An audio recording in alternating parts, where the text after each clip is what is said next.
ठीक है। यानी कि हम कहीं ना कहीं बायोटेक का इस्तेमाल जिस दिन स्टार्ट किए थे ये चैप्टर, उस समय ही बताए थे कहाँ कहाँ पर इस्तेमाल करेंगे, क्यों करेंगे, क्या करेंगे, वो सब कुछ था। ठीक है। अब इस बार जो है हम स्पेशली कहीं ना कहीं मेडिकल ट्रीटमेंट के लिए इस्तेमाल करेंगे, लोगों को कहीं ना कहीं किसी रोग से बचाने के लिए करेंगे। हो सकता है किसी रोग को सुधारने में मदद मिल जाए या फिर उस रोग से लड़ने में ताकत मिल जाए। तो बहुत सारे तरीके होंगे यहाँ पर काम करने के लिए, जिनमें से कुछ तरीके आपको पढ़ने। ठीक है। जैसे एग्जाम्पल के तौर पे हमने शुरुआत में ही कहा था सर क्या बनवाएंगे हम लोग, मुख्य रूप से इंसुलिन की बात की थी ना। ठीक है। तो सर इंसुलिन के बारे में बात करेंगे और यहाँ पर बनाएंगे भी इंसुलिन की, कैसे बनता है इंसुलिन, क्या तरीका होता है इंसुलिन बनाने का, वगैरह वगैरह बहुत सारी चीज़ें होंगी। ठीक है। अब फिलहाल यहाँ से ना एक बात तो कल जाते जाते बताया था कि लगभग बायोटेक की मदद से अब यहाँ पे क्या बनाने वाले हैं सर, मेडिकल फील्ड की बात कर रहे हैं, चिकित्सीय क्षेत्र की बात कर रहे हैं, तो यहाँ पर क्या क्या कर सकते हैं हम लोग, ज़रा बताओगे कि सर यहाँ पर बायोटेक से क्या क्या कर सकते हैं। एक चीज़ तो समझ में आता है सर, दवाई बनाएंगे। ठीक है, ये तो सिंपल है कि दवाई बनाएंगे। और क्या क्या कर सकते हैं बायोटेक की मदद से मेडिकल फील्ड में, किसी से रिलेटेड, किसी जीव से रिलेटेड, उसमें क्या क्या कर सकते हो आप बायोटेक से। किसी रोग का जांच करने के लिए बिल्कुल कि सर कुछ ऐसे किट बनाए जाते हैं जिससे रोगों का परीक्षण किया जाता है, रोगों का जांच किया जाता है, और वो किट किससे बनाया जाता है, बायोटेक से बनाया जाता है। चलो ठीक है, यानी सर दवाइयाँ बनाया, डायग्नोसिस किट बना दिया, और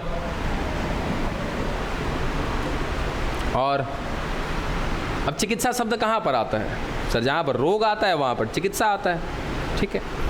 तो क्या कुछ ऐसे रोग होते हैं जो वो रोग जीन से संबंधित होते हैं।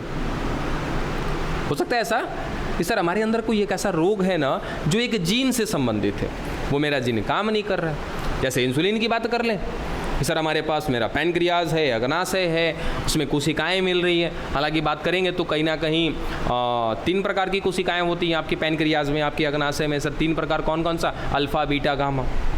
अब अल्फा क्या करता है सर, ग्लूकेगॉन बनाता है। खैर ग्लूकेगॉन से हमें कोई मतलब नहीं है, उसको पढ़ना भी नहीं है। बीटा क्या बनाता है सर, इंसुलिन बनाता है। हालांकि जो इंसुलिन बनाता है वो इंसुलिन नहीं होता है सर, डीएक्टिवेटेड इंसुलिन होता है। ये का लफड़ा है, डीएक्टिवेटेड इंसुलिन मतलब सर इंसुलिन तो है ज़रूर, लेकिन वो निष्क्रिय अवस्था में रहेगा, उसको सक्रिय किया जाता है। कैसे किया जाएगा वो भी देखेंगे। दूसरा कौन, एक आपका गामा बच गया, वो बनाता है आपका सोमैटोस्टेनिन बनाता है। उसका भी कोई मतलब नहीं, पढ़ेंगे किसको हम लोग, बीटा कोशिका को पढ़ेंगे। बीटा कोशिका क्या उत्पाद बनाती है, कैसे बनाती है, ये सारी कुछ कहानियाँ पढ़ेंगे। अब सपोज कि वो जीन मेरा काम नहीं कर रहा है, तो सर एक प्रॉब्लम हुआ। क्या प्रॉब्लम हुआ सर, उसने अपना प्रोडक्ट बनाना बंद कर दिया। प्रोडक्ट क्या था उसका, इंसुलिन। सर उस इंसुलिन का काम क्या था, अच्छा इंसुलिन का काम कोई बताएगा हमें,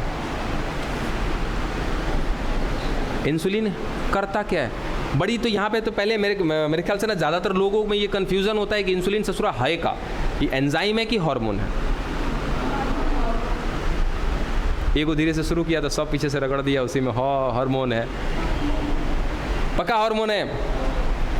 अगर पूछ दे कि हार्मोन का कार्य क्या होता है, सब एक साथ नहीं बोलना, सब एक साथ नहीं बोलना।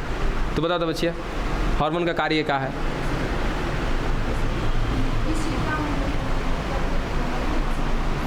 किसी काम को,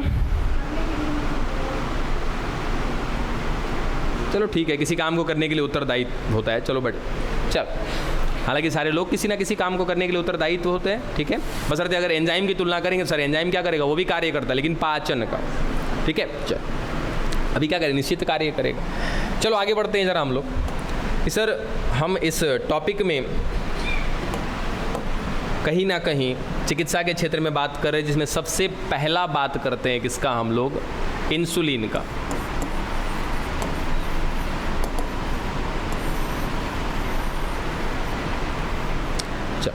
अब इंसुलिन से रिलेटेड क्या क्या जानते हैं वो तो पहले बाद की चीज़ है। पहले हम इंसुलिन को ख़त्म करते हैं ये समझ के कि इंसुलिन काम कैसे करता है। ठीक है, बाद में आ गया तो इसके और चीज़ों के बारे में देखेंगे। ये आपकी रक्त नलिका, ब्लड वेसल्स, शरीर में रक्त बह रहा है।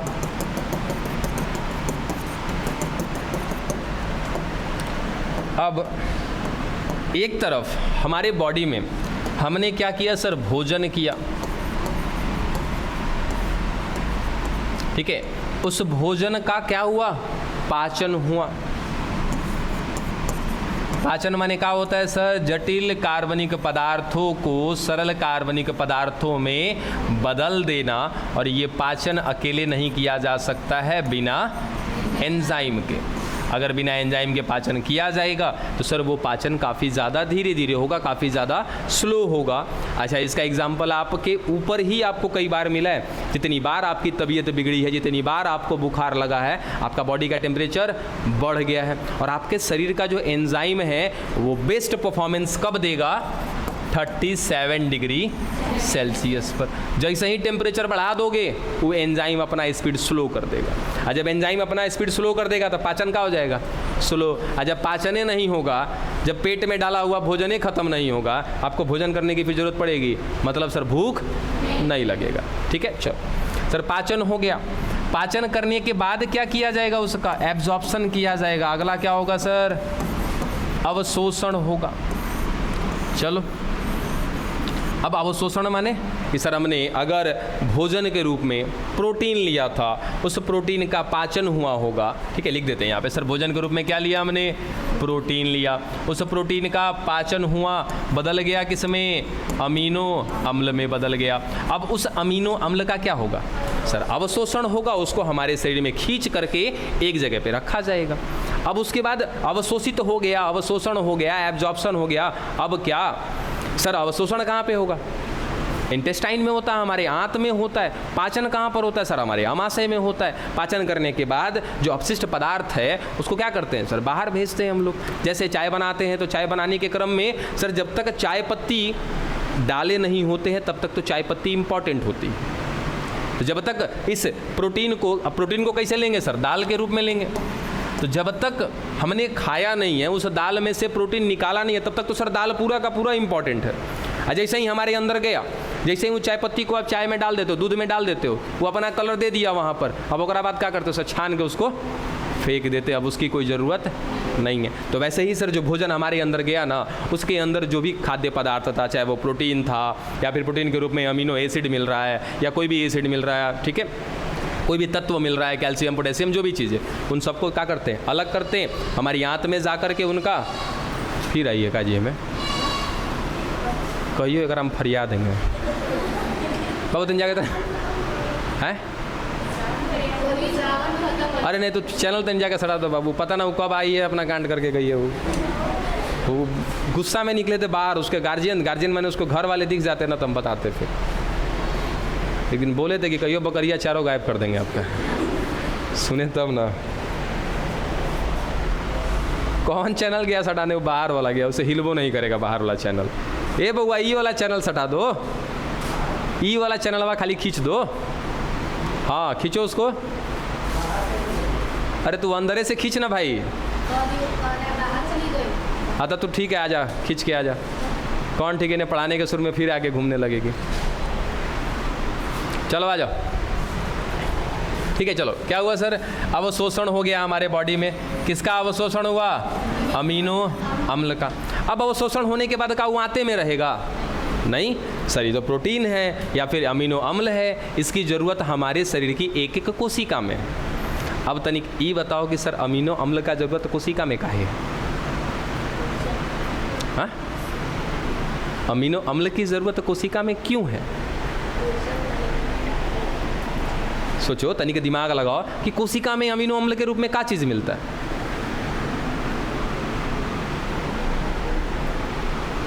अच्छा एक बात बताओ सर, प्रोटीन से क्या बनाया अभी आपने, अमीनो अम्ल, ठीक है। अच्छा ये बताओ कि क्या अमीनो अम्ल से प्रोटीन बना सकते हैं? अरे अगर प्रोटीन से ही अमीनो अम्ल बना है तो क्या अमीनो अम्ल से प्रोटीन बनेगा? बनेगा ही बनेगा, ठीक है। अब कि सर हमारी कोशिका में प्रोटीन बनाया भी तो जाता है ना, उस प्रोटीन की ज़रूरत भी तो है। अगर नहीं विश्वास है तो तनी फर्स्ट ईयर में वापस चलो, सरी कोशिका झिल्ली है ना, क्या है, लिपिड की 2 आवरण से बनी होती है। और क्या चाहिए सर, प्रोटीन चाहिए। क्या यहाँ पर प्रोटीन है? हाँ सर प्रोटीन है। कुछ हद तक तो इसकी कोशिकाएं ही प्रोटीन बना लेती है और वो भेज देती हैं इस झिल्ली में। हाँ, कुछ हद तक इसमें ला करके ज़बरदस्ती डाला जाता है बाहर से, ठीक है। तो उसका इस्तेमाल करके वो अपना भोजन बनाएगी, या फिर भोजन बनाने के साथ साथ अपने लिए कहीं ना कहीं क्या बनाएगी सर, ऊर्जा बनाएगी, ठीक है। क्या अमीनो अम्ल में ऊर्जा मिलेगा? क्या अमीनो अम्ल को जलाएंगे मतलब इन द सेंस कि उसका इस्तेमाल करेंगे अगर हम लोग, तो क्या वहाँ से ऊर्जा मिलेगा? क्या सर मिलेगा ही मिलेगा। तो कोशिका में ऊर्जा की ज़रूरत है ना, कुल मिला जुला कर हाँ सर बहुत ज़्यादा ज़रूरत है। खैर यहाँ पर हम बात अमीनो अम्ल की नहीं कर रहे हैं, तो एग्जाम्पल के तौर पे हमने ले लिया था सिंपल सा,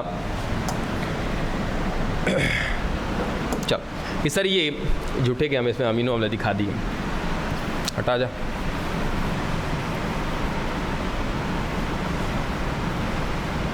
चल भोजन किया, पाचन हुआ इसका, पाचन होने के बाद अवशोषण हुआ, और कहीं ना कहीं सर किस रूप में बना होगा, शर्करा का रूप लिया होगा, सारे के सारे ग्लूकोज के रूप में होंगे। ये तो क्लियर है कि सर हम भोजन करेंगे, भोजन करने के बाद जो उनका पाचन होगा, पाचन करने के बाद जो अवशोषण होगा उनको उठा करके बनाया जाएगा किस रूप में, ग्लूकोज के रूप में, शर्करा के रूप में।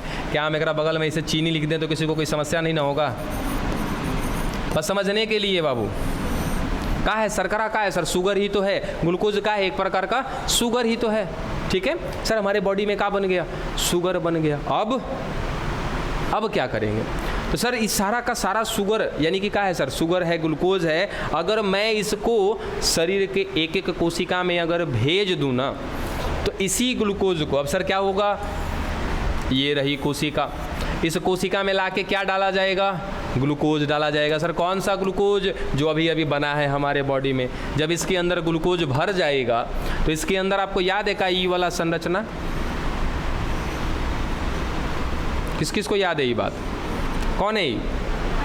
माइटोकॉन्ड्रिया है सर। वो माइटोकॉन्ड्रिया क्या करेगा, उसी ग्लूकोज का इस्तेमाल करेगा, तोड़ता जाएगा। कैसे? अकेले ना सर, ऑक्सीजन की उपस्थिति में। जब हम सांस लेते हैं ऑक्सीजन जाता है, वो ऑक्सीजन कहाँ जाता है, लंग्स में, लंग्स से कहाँ जाता है, हृदय में, हृदय से कहाँ गया सर, रक्त में, रक्त कहाँ लेके जाएगा वो ऑक्सीजन, एक एक कोशिका में लेकर के जाएगा। अब उस एक एक कोशिका में क्या भेजा है हमने, ग्लूकोज। अब उस ऑक्सीजन की उपस्थिति में इस ग्लूकोज का इस्तेमाल करके तोड़ा जाएगा, ग्लूकोज को क्या बनाया जाएगा, ऊर्जा बनाया जाएगा। सर उस ऊर्जा का क्या होगा, इस्तेमाल करेगी ये कोशिका सर, काम करेगी ये कोशिका, अपना आकार बढ़ाएगी, वृद्धि करेगी, विभाजन करेगी, उसके साथ साथ उस कोशिका का एक निश्चित कार्य होता है। जैसे मान लिया जाए कि सर वो कोशिका अग्नाशय की है, उसका नाम है बीटा कोशिका, उस कोशिका का काम क्या होगा बनाना बाबू, इंसुलिन बनाना। तो इसका काम अगर इंसुलिन बनाना है तो इसको भोजन चाहिए ना, ऊर्जा बनाना पड़ेगा ना, तो ये सब तो कहानी चलती आ रही है, ठीक है। अब प्रॉब्लम क्या है, हमको समझना है कि सर इंसुलिन का कार्य क्या है, इंसुलिन काम कैसे करता है। तो एक चीज़ तो याद रखना, पहले इसको समझ लेते हैं। हुआ क्या कि सर ये रक्तनली का हमारे भोजन का अवशोषण हो गया, पाचन हुआ, अवशोषण हुआ, और सारा का सारा जो ये ग्लूकोज बना है ना, इस सब ग्लूकोज को ला करके ट्रांसफ़र कर दिया जाएगा कहाँ पर, रक्त में। सारा का सारा ये ग्लूकोज कहाँ गया, रक्त में। थोड़ा बहुत बचेगा तो ले जाके कहाँ रख देंगे, लीवर में।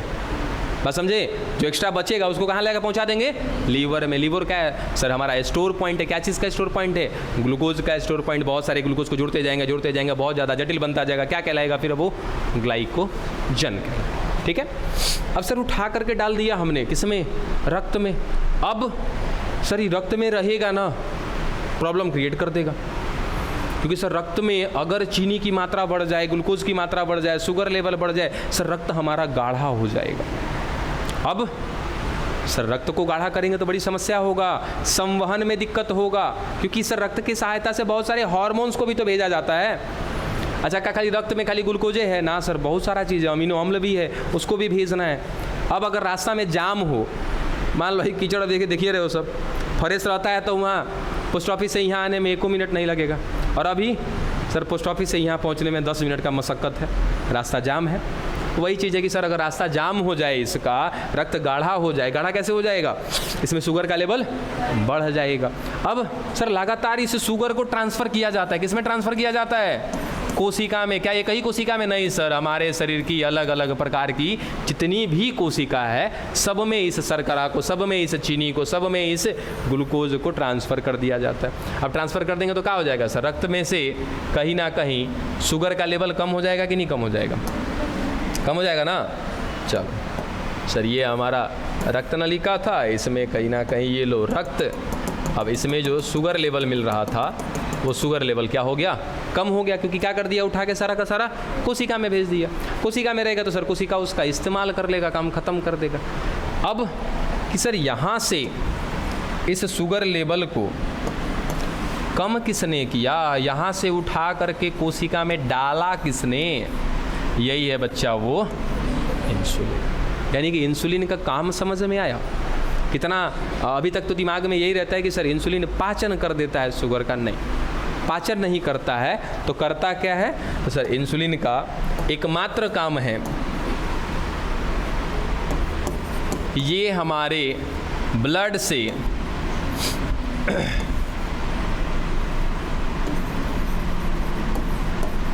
ग्लूकोज को ट्रांसफ़र करता है। कहाँ ट्रांसफ़र करता है सर? कोशिका में ट्रांसफ़र करता है। या तो हम ऐसा भी कहें कि हमारे रक्त में उपस्थित शर्करा की मात्रा को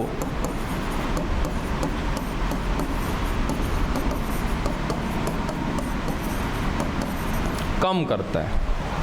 डन। ये था आपका इंसुलिन का काम। ठीक है। अब इंसुलिन से रिलेटेड अभी बहुत सी जानकारी आपको लेनी बाकी। अब सर ये इंसुलिन बना कैसे या बनता कहाँ पर है? सबको पता है कहाँ पे बनता है? पैनक्रियाज में बनता है ये। ससुरा तू का टच हो रहा है।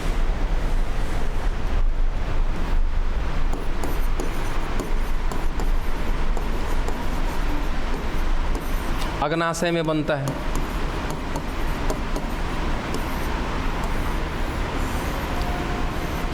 ये अग्नाशय कभी आप लोगों को पढ़ाया है हमने? हाँ, कभी नहीं, कोई बात नहीं।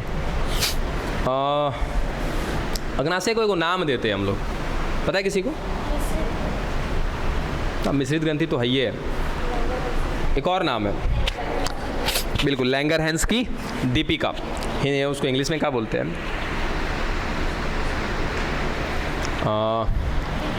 आइसलेट ऑफ लैंगरहैंस की दीपिका। आइसलेट ऑफ लैंगरहैंस, चलो याद आ गया, आइसलेट ऑफ लैंगरहैंस। अब लैंगरहैंस की दीपिका, इसका मतलब कभी समझने का कोशिश किए? कभी कोई मतलब निकाले इसका?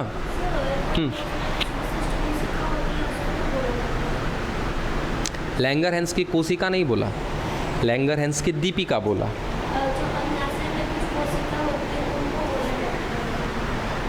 हाँ बिल्कुल ऐसा कह सकते हो। ठीक है। या तो फिर हम ऐसा भी कहें कि जो आपका अग्नाशय है उसको एक उपनाम दिया गया है, क्या? लैंगरहैंस की दीपिका।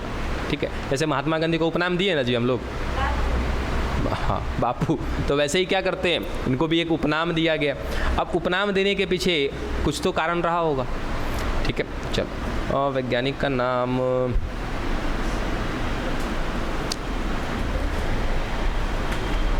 Sharpy Schafer.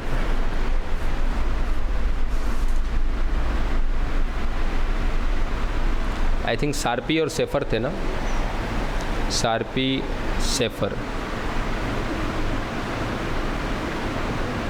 अच्छा चलो चलो, मैं क्लियर कर दूंगा, टेंशन नहीं है। Sharpey Schafer, Sharpey Schafer.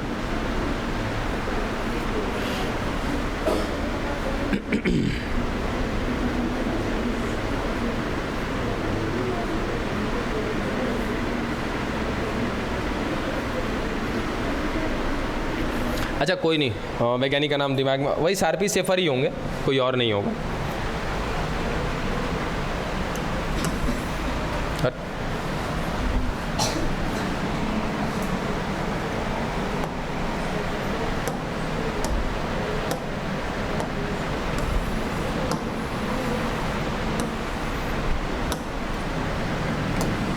चलिए देखिए, पहले तो ये समझिए कि सर ये पैनक्रियाज यानी कि हमारा अग्नाशय।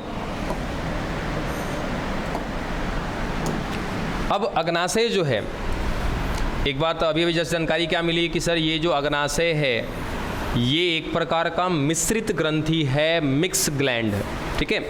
इसका मतलब मेरे ख्याल से कुछ लोग जानते भी होंगे, अग्नाशय है एक प्रकार की मिक्स्ड ग्लैंड,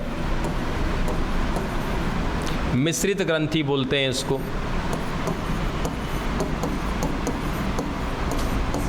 हाँ बोलिए।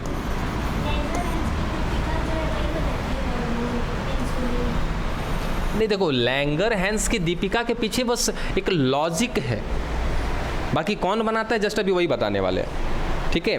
अब जैसे अभी एक एग्जांपल दिया ना महात्मा गांधी वाला, तो बापू है इसलिए महात्मा गांधी थे? नहीं, महात्मा गांधी थे, उनके अच्छे कर्म थे, है ना, इसलिए उनको क्या कह दिया था, बापू का नाम दे दिया था। बात समझे? तो वो चीज़ है। तो ये बस केवल एक उपनाम दिया गया, वो भी जिक्र करेंगे, हालांकि ऐसा कभी आपसे पूछा नहीं जाएगा कि काहे अग्नाशय को लैंगरहैंस की दीपिका कहते हैं, आइसोलेट ऑफ लैंगरहैंस काहे बोलते हैं। इसके पीछे का कोई रीज़न विशेष, कोई बहुत बड़ा रीज़न नहीं है, देखिए समझ में आ जाएगा। पहले ये समझते हैं कि जरा ये अग्नाशय काम कैसे करता है, समझिएगा। अब अग्नाशय को क्या बोला बच्चा हमने? मिक्स ग्लैंड है, मिश्रित ग्रंथि है। इसका मतलब सर ग्लैंड जो होते हैं वो मेनली दो फंक्शन करते हैं, या तो एंजाइम बनाएंगे या तो हार्मोन बनाएंगे। सर एक वैसा ग्लैंड है जिसको क्या नाम दिया? Mix gland. इसका मतलब सर एक ऐसा ग्लैंड जो क्या बनाएगा? हार्मोन भी बनाएगा और एंजाइम भी बनाएगा। तो ये दोनों का दोनों बनाएगा। अब ऐसा कैसे कर सकता है ये? तो सर इसके अंदर कुछ ऐसा चेंज हुआ होगा। उसके साथ साथ एक बात हमको पता है, ये पढ़ाया हुआ है मेरा टॉपिक, कि सर ये दोनों के दोनों ग्लैंड है। सर ग्लैंड है तो क्या करेंगे? अपने अंदर कुछ ना कुछ प्रोडक्ट बनाएंगे। चलो भाई बना दिया इसने अपना प्रोडक्ट, ठीक। और इसके पास, इस वाले ग्लैंड के पास इसका खुद का अपना नलिका है, ठीक है। अब बना है, मान के चलो कि सर ए एक जगह है जहाँ पर बना है, ये एक ग्रंथि है। इसने जो भी प्रोडक्ट बनाया है अपने अंदर, उसको जहाँ पर काम कराना है उससे, तो वहाँ तक ये खुद की अपनी नलिका से अगर भेज रही है, तो ऐसी नलिका या ऐसी ग्रंथि, नलिका नहीं ऐसी ग्रंथि क्या कहलाती है? बाह्य स्रावी कहलाती है। क्या कहलाती है? बाह्य स्रावी। एक्सोक्राइन बोलते हैं इसको, एक्सोक्राइन, बाह्य स्रावी, ठीक है। अब एक चीज़ और देखो, सर ये अपने नलिका से भेजा है अपने प्रोडक्ट को, कहाँ पर भेजा? सर जहाँ पे उसका काम करना होगा वहाँ पर भेजा। सर एक और है, एक और ग्रंथि है, एक और ग्लैंड है जिसका नाम है बी। इसने भी कुछ उत्पाद बनाया, लेकिन इसके पास ना सर अपनी खुद की नलिका, खुद का ट्यूब नहीं है। तो ये हेल्प लेगा किसका? सर ये है रक्त नलिका। तो इसको क्या कहेंगे सर? इसको कहते हैं अंतःस्रावी, इंडोक्राइन बोलते हैं। बोलो दोनों बात समझ में आ गई कि सर एक है इंडोक्राइन, दूसरा है एक्सोक्राइन। एक को कहते हैं अंतःस्रावी, दूसरे को कहते हैं बाह्य स्रावी। अब बनाते क्या है सर ग्रंथियाँ? हार्मोन और एंजाइम। अब खुद से ये लॉजिक लगा करके यहीं पे बैठा लेना, क्योंकि बड़ा कन्फ्यूज़न करता है ये, ठीक है। अब एंजाइम का काम क्या होता है? पाचन करना। अब सोचो कि एंजाइम, मान के चलो कि सर यहाँ पर एंजाइम बना हुआ है इस वाले ग्लैंड में, क्या हम इसको रक्त में भेज दें? नहीं भेज सकते सर, क्योंकि एंजाइम है, अगर भेजे तो रक्त में बहुत सारा चीज़ें सबका पाचन कर देगा, वो किसी को नहीं छोड़ेगा। तब सर ये वाला जो ग्लैंड है ये क्या बनाता है? एंजाइम बनाता है। एंजाइम खतरनाक चीज़ है, पाचन कर देगा किसी का, इसीलिए उसको चोरी चुपके से अपने ही नलिका से भेजा जाता है, ताकि ये किसी को टच करते हुए ना जाए। टच करना माने उसका सफैया हो जाएगा, पाचन कर देगा उसका, ठीक है। तो सर हमेशा याद रखिएगा, बाह्य स्रावी क्या बनाते हैं? एंजाइम बनाते हैं। एक्सोक्राइन जो होते हैं वो एंजाइम बनाते हैं। अब रह गया ये सरीका बना रहा होगा, सिंपल सा लॉजिक, ये क्या बनाएगा? हार्मोन बनाएगा। हार्मोन बना करके रक्त में डाल दो, कोनो फर्क नहीं पड़ेगा, उसको जहाँ जहाँ ज़रूरत होगी वहाँ वहाँ हार्मोन इस्तेमाल में आ जाएगा। ए बाबू जा, पहले तुम सो के आओ, तो जल्दी जाओ घरे जाकर, घरे नहीं यहाँ पीछे जाकर रूम में जाकर सूत के आओ, जाओ। अरे अगर समझ में नहीं आता है तो कहते हैं ना कि चुपचाप क्लास से उठ करके चला जाया करो, है नींद लग रहा है जाके मुंह धो लिया करो। ऐसे देखेंगे तब मियाज एकदम उखड़ जाता है हमारा, समझे। जा जाके जल्दी उठो जा जाकर आराम से जाके पीछे जाके सुतो जाओ। आँख में अगर आँख में कुछ होगा ना वैसे ही करेगा ना कि वैसे करेगा, तो बात है कि भंगवा रही है, कह रही है हमारा से है। चल जाएगा वही जाके मुंह धो के आना, फिर सूझ जाएगी। तुम जाओ, ये बड़ी अच्छा बैठो चलो कोई बात नहीं। यहाँ देखो ठीक है सर, ये दोनों की दोनों ग्रंथियाँ समझ में आ गई। ठीक है सर, ये अलग अलग ग्रंथियाँ हैं। ठीक है, अलग अलग ग्लैंड है, एक को बोला अंतःस्रावी, दूसरे को बोला बाह्य स्रावी। सर इनके लक्षण अलग अलग है। ये जब बनाएगा तो हार्मोन बनाएगा, ये जब बनाएगा तो एंजाइम बनाएगा। सर ये वैसा ग्लैंड है कि दोनों बना देगा, यानी कि वो एंजाइम भी बनाएगा और हार्मोन भी बनाएगा। अगर सपोज कि सर ई वाला क्षेत्र इसका एंजाइम बना रहा है, ई वाला क्षेत्र इसका हार्मोन बना रहा है, तो सर ई वाला क्षेत्र का उत्पाद भेजने के लिए क्या होगा, इसके पास अपना खुद का नलिका हो। यानी कि सर एंजाइम बनाएगा तो क्या करेगा, नलिका से भेजेगा, और हार्मोन बनाएगा तो क्या करेगा सर, रक्त नलिका में उठा के डाल देगा। बात समझ में आ गया। तो सर ये एक ऐसा ग्रंथि है ना जो मिक्स्ड है, मिश्रित है, दोनों का दोनों प्रोडक्ट बनाता है, एंजाइम भी बनाता है और हार्मोन भी बनाता है। चलो यहाँ तक की बात समझ में आई। अब आगे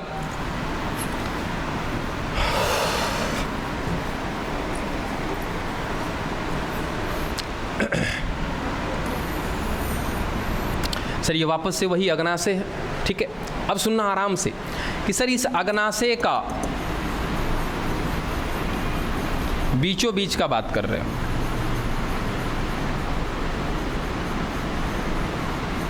ठीक है सर, इसका जो ये अग्नाशय है ना, इस अग्नाशय का लगभग 1% भाग, समझे कितना, 1% भाग याद रखना किसके जैसा काम करता है बच्चा, अंतःस्रावी के जैसा काम करता है। यानी कि सर अगर अंतःस्रावी है तो क्या बनाएगा, हार्मोन बनाएगा। यानी कि सर इसका 1% जो है ना ये काम करता है कैसा, एंडोक्राइन के जैसा काम करता है, अंतःस्रावी के जैसा काम करता है। और अगर ये अंतःस्रावी के जैसा काम करेगा तो क्या बनाएगा, हार्मोन बनाएगा। ठीक है, चलो सर बाकी एंजाइम बनाएगा, रहने दो, हमें एंजाइम से तो कोई मतलब है नहीं। हम क्या पढ़ने चले हैं सर, इंसुलिन पढ़ने चले हैं। और इंसुलिन कहाँ पर बनता है, इसी अग्नाशय में बनता है। उसी अग्नाशय में सर अगर हार्मोन है तो जाहिर सी बात है कि इसी 1% भाग से बन रहा होगा।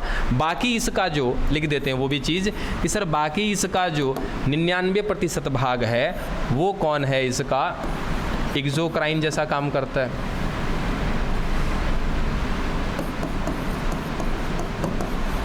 यानी कि ये बनाएगा एंजाइम। चलो, यानी कि कहानी हमको यहाँ से लेके चलो। अब सर ये आपके अग्नाशय की जो कोशिका होती है ना, इनकी एक एक कोशिका को नाम दिया जाता है सर एक्नी कोशिका। अगर याद रहे तो रख लेना, एक्नी कोशिका। ठीक है, अब इसमें जो एक्नी कोशिकाएं होती हैं इसकी सर ये 3 प्रकार की होती हैं। ये उस भाग से रिलेटेड मत रखना, कंफ्यूजन हो जाएगा।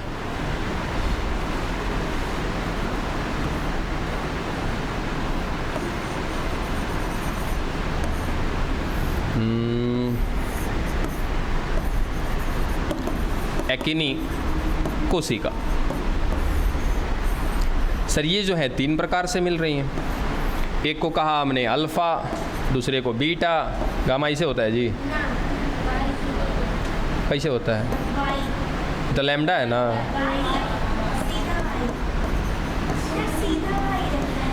ऐसे चलो ये नहीं रहेगा। तनी मनी हमको भी फिजिक्स पढ़ना चाहिए ना जी। ठीक है, चलो समझ जाएगा सब कि सर 3 प्रकार का कोशिका मिल रहा है, अल्फा, बीटा और गामा। अब बताए थे अभी अभी कि सर अल्फा कहीं ना कहीं क्या बनाता है, ग्लूकेगॉन बनाता है, याद रहे तो रख लेना। बीटा क्या बनाएगा सर, इंसुलिन बनाएगा। और आपका बीटा हो गया, उसके बाद गामा क्या था जी, क्या रे अभी जस्ट बताए थे ना जी,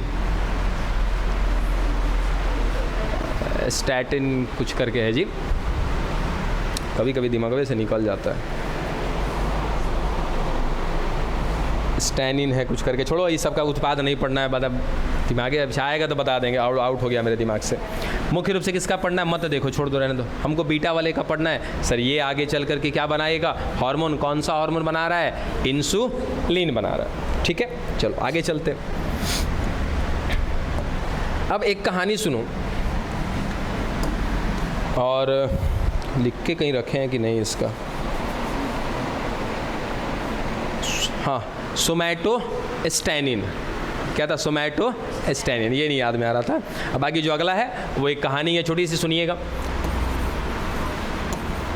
शार्पी और शेफर की, ये दो वैज्ञानिक हैं और ये बात मेरे ख्याल से लगभग 1916 की है। ये कोई ज़्यादा इम्पोर्टेंट नहीं है, बस सिंपल सा समझिएगा। तो इन्होंने क्या बताया कि सर एक ऐसे पूरा समुद्री इलाका है, ये समुद्र हो गया। अच्छा, समुद्र के बीचों बीच कुछ मिल रहा है, हाँ, टापू, बताएं का जी? अच्छा, ये बात है सर, समुद्र के बीचों बीच कुछ जगह है, वहाँ पर पेड़ पौधा है। ठीक है, तो क्या बोलते हैं इसको सर, टापू बोलते हैं। ठीक है, इंग्लिश में क्या बोलते हैं, ISLAND ना, आइलैंड, एस साइलेंट हो जाता है यहाँ पे। चलो सर, ये एक आइलैंड हो गया, एक टापू हो गया। ठीक है, अब ये टापू कहाँ पर है सर, पूरे बहुत बड़े से समुद्र के बीच में है, छोटा सा टापू है। ठीक है, अब लैटिन भाषा में, लैटिन लैंग्वेज है, एक भाषा है, उस लैटिन भाषा में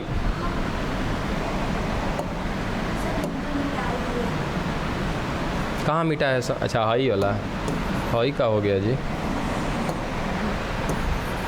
ल मिटियो नहीं रहा है।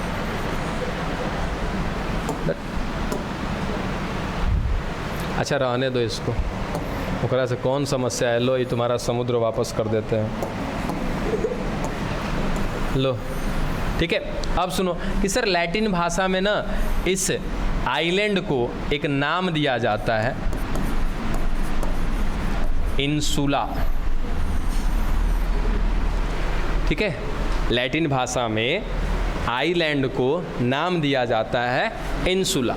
ठीक है, अब वापस आ जाते हैं अपने पीछे वाले कहानी में कि सर क्या था, हमारा अग्नाशय था। ठीक है, उस अग्नाशय को मान लिया गया क्या, समुद्र। ठीक है, इस अग्नाशय का सर 1% भाग जो है इसका, वो काम कर रहा था, किसके लिए काम कर रहा था, एंजाइम हार्मोन बनाने के लिए। कौन सा हार्मोन, इंसुलिन बनाने के लिए। ठीक, वो सर ये टापू के जैसा है। ठीक है सर, वही समुद्र वाले टापू के जैसा है, और उस टापू को कहीं ना कहीं, इस आइलैंड को हमने लैटिन भाषा में क्या बोला था, इंसुला। सर इसी इंसुला को थोड़ा सा चेंज कर दिया और बता दिया कि सर ई वाला जो जगह है ना, यहाँ पर जो प्रोडक्ट बन रहा है उसका नाम क्या दे देते हैं, इंसुलिन। तो ये इंसुलिन नाम कैसे पड़ गया सर, इसी आइलैंड से नाम पड़ा है। ठीक है, अब ये कहीं ना कहीं एक और नाम देते सर, लैंगरहैंस की दीपिका। अब लैंगरहैंस की दीपिका का मतलब भी सर यही होता है, यहाँ पर आइसोलेट, यहाँ पे इंसुला डायरेक्ट लिख दिया ना, कोई बात नहीं, इसको इंसुला ना कह के पहले आइसोलेट बोलते हैं, आइसोलेट।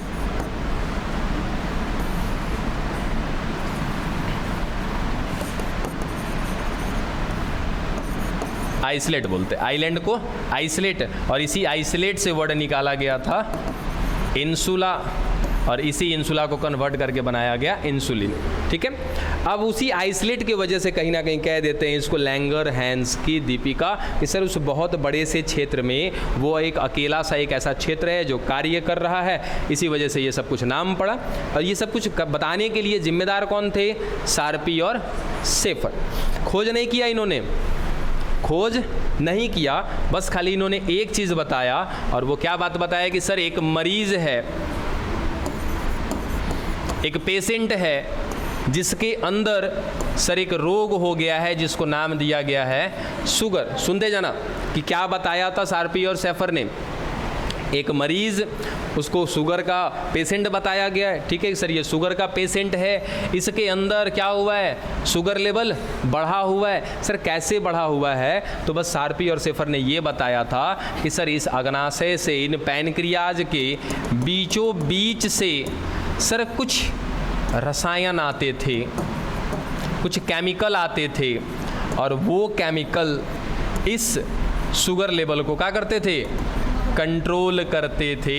लेकिन अब वो रसायन, वो केमिकल यहाँ से नहीं आ रहे हैं, नहीं निकल रहे हैं। ऐसे लोगों को क्या बोल दिया, शुगर का पेशेंट बोल दिया। या तो फिर इसको अगर मैं डिटेल में कहूँ, डायबिटीज़ मेलिटस बोला जाता है। बिल्कुल, इस डायबिटीज़ का पूरा नाम है डायबिटीज़ मेलिटस। और इस डायबिटीज़ मेलिटस के बारे में बताने वाले कौन थे, सार्पी और सैफर थे। इन्होंने ये बात बता दी कि सर बस ये नहीं समझा पाए कि यहाँ पर कैसे जो बना है उसका नाम वगैरह तो रख दिया, ठीक है, लेकिन ये जो नहीं, नाम ये नाम इन्होंने नहीं रखा था, नाम इनके लेवल पे मत लगाइएगा। सार्पी और सैफर ने नाम नहीं दिया था, खोज करने वाले कोई और थे। सार्पी सैफर ने बस खाली इतना बताया कि भाई क्या हो रहा है, इस अग्नाशय में एक छोटा सा जगह, वो 1% भाग, इसके बीच से एक केमिकल निकलता था जो जा करके हमारे बॉडी के अंदर मिलने वाले शुगर लेवल को कंट्रोल करता था। लेकिन अब ये केमिकल यहाँ से बाहर नहीं आ रहा है, जिस कारण से उसके बॉडी में किसका लेवल बढ़ता जा रहा है, शुगर लेवल बढ़ता जा रहा है। अब उस व्यक्ति को बता दिया क्या कि सर शुगर का पेशेंट है, जिसको नाम दे दिया उस रोग का डायबिटीज़ मेलिटस। ठीक, बड़ा लंबा कहानी चल गया। अब इसके बाद अब इसकी खोजकर्ता की बात करें हम लोग, तो वो है फ्रेडरिक सेंगर, ठीक है, फ्रेडरिक सेंगर। अब उन्होंने आपका इंसुलिन के बारे में खोजा, इंसुलिन का पता लगाया, बनता कैसे है, कौन सी कोशिका से बनता है, क्या कार्य करता है, और मेन चीज़ है इंसुलिन का स्ट्रक्चर, संरचना बड़ी इंपॉर्टेंट है, क्योंकि यहीं से सवाल बनेंगे ज़्यादा से ज़्यादा। अभी जितना भी हम लोग बात किए वो मान के चलो कि वो कहानी है, वो याद रखोगे ना रखोगे कोई मतलब नहीं बनता है, ये आपको याद रखना पड़ेगा, ठीक है। इंसुलिन देखा है कभी?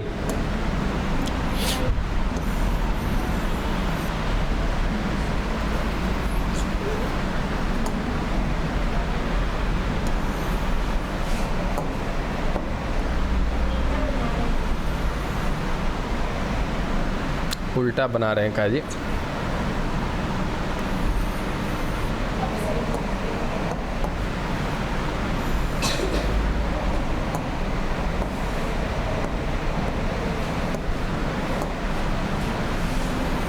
ये बच्चा एक इंसुलिन, ठीक है। अब इंसुलिन जो होता है ये बना होता है 3 पॉलीपेप्टाइड चेन से। एक को कहते हैं ए पॉलीपेप्टाइड चेन, दूसरे को कहते हैं बी पॉलीपेप्टाइड चेन, तीसरे को कहते हैं सी पॉलीपेप्टाइड चेन, ठीक है। अब कन्फ्यूजन तो और हो जाता है कि सर ये ए कह दिया इसको, तो इसको क्या कहना चाहिए, बी, लेकिन ये होता क्या है, ई का होता है बी, ठीक है। इसी को तनी आप पढ़ लीजिएगा। मेन आपका क्या है, स्ट्रक्चर, उसके बाद कुछ वैज्ञानिकों का डिटेल रह गया, वो वैज्ञानिकों का डिटेल हम कल आपको बता देंगे। मेन आपका स्ट्रक्चर। और एक चीज़ बताओ कि सर ये को इंसुलिन, अच्छा ये इंसुलिन नहीं है, ये प्राक इंसुलिन है, ये इसको कहते हैं प्राक इंसुलिन, प्रो इंसुलिन। सर ये काम कर सकता है, नहीं काम कर सकता है, ये इंसुलिन काम नहीं करेगा, ठीक है, क्योंकि ये निष्क्रिय है, इनएक्टिव है। इसको लायक बनाना पड़ेगा, इसको एक्टिव करना पड़ेगा, तब ये क्या करेगा सर, यहाँ से शुगर को अपने साथ पकड़ेगा और कहाँ भेज देगा, रक्त नलिका में भेज देगा। तो सर अभी ये काम नहीं कर सकता, इसलिए इसको बोलते हैं प्राक इंसुलिन, प्रो इंसुलिन, ठीक है। अब क्यों बोला प्रो इंसुलिन, सबसे पहला सवाल आपके लिए कि सर ये प्रो इंसुलिन क्यों बोला। दूसरा, सर इस टोटल, अभी आज कोई जवाब नहीं देना, आराम से, सर इस पूरे के पूरे स्ट्रक्चर में एमिनो अम्ल की संख्या कितनी है? क्योंकि सर जाहिर सी बात है, क्या बना है, पॉलीपेप्टाइड चेन से बना है, उसमें क्या होगा, अमीनो अम्ल होगा। तो इस पूरे टोटल स्ट्रक्चर में कितने अमीनो एसिड हैं? तीसरा कि सर पर्टिकुलर एक एक पॉलीपेप्टाइड में कितने अमीनो अम्ल हैं?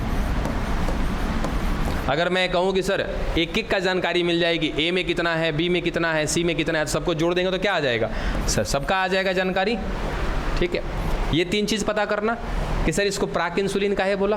पहला, टोटल कितना अमीनो अम्ल मिल रहा है वो जानकारी मिल जाएगा, तो एक एक में कितना मिल रहा है वो भी जानकारी मिल जाएगा। चलो ये 2 सवाल हो जाएगा। तीसरा, अरे तो भाई दोनों तो एक ही में ना है, बतिया तो वही ना है कि सर एक का जानकारी मिल गया, तो जोड़ने के लिए कोई लंदन से बुलाना पड़ेगा किसी को। आए मान के चलो कि सर एकरा में नहीं, अभी कुछ नहीं बताएंगे। अच्छा एग्जांपल ले सकते हैं, सर 10 गो है यहाँ 10 गो, कौ हो गया 30 गो, एक का पता कर लो, टोटल का पता तो चल ही जाएगा। तो सवाल कितना है, 2 ही है ना। तब एक तीसरा पता कर लेना कि सर ये प्राक इंसुलिन अभी निष्क्रिय अवस्था में है, इनएक्टिव फॉर्म में है, वही तो सवाल है। ठीक है, इसको एक्टिव कौन करेगा, कैसे एक्टिव होगा, ये असल सवाल तो यही है। ठीक है, 3 सवाल हुआ। कहाँ हुआ जी अभी? आज अच्छा, आज कौन सा दिन है? वेडनेसडे। कल मॉर्निंग में आ जाओगे ना? काहे कल से मॉर्निंग बैच नहीं होगा? सर के यहाँ मॉर्निंग में जाओगे ना? तो फिर तो कल तो 7:30 बजे की क्लासेज होंगी ना यहाँ पे, तो कैसे भूल जाते हो जी? बढ़िया किए कि याद दिला दिए हम। याद नहीं था? चलो अच्छा, चौथा सवाल सुन लो। अरे तो मत पता करना, एक आइडिया तो रहेगा ना कि सर हम इसके बाद ये सवाल आएगा हमारे पास। ठीक है, और बहुत ईजी है सवाल। जब आपको ये जानकारी मिल जाएगा ना कि सर प्राक इंसुलिन को इंसुलिन में कैसे बदलते हैं, तो वहीं से एक लॉजिक अगर आपके दिमाग में आया तो ठीक, अगर आपका IQ लेवल थोड़ा सा ठीक हुआ ना तो वो लॉजिक उसी समय बैठ जाएगा। इसके बाद जब ये हम सब कुछ समझ लेंगे स्ट्रक्चर, तब क्या करेंगे, ये तो स्ट्रक्चर समझ रहे हैं अपने शरीर के मुताबिक, और बाद हम खुद बनाएंगे क्या, इंसुलिन बायोटेक की मदद से। उस समय ये सवाल आएगा कि क्या तीनों का तीनों पॉलीपेप्टाइड बनाएंगे हम लोग, 2 गो बनाएंगे, 1 गो बनाएंगे बायोटेक की मदद से। ठीक है।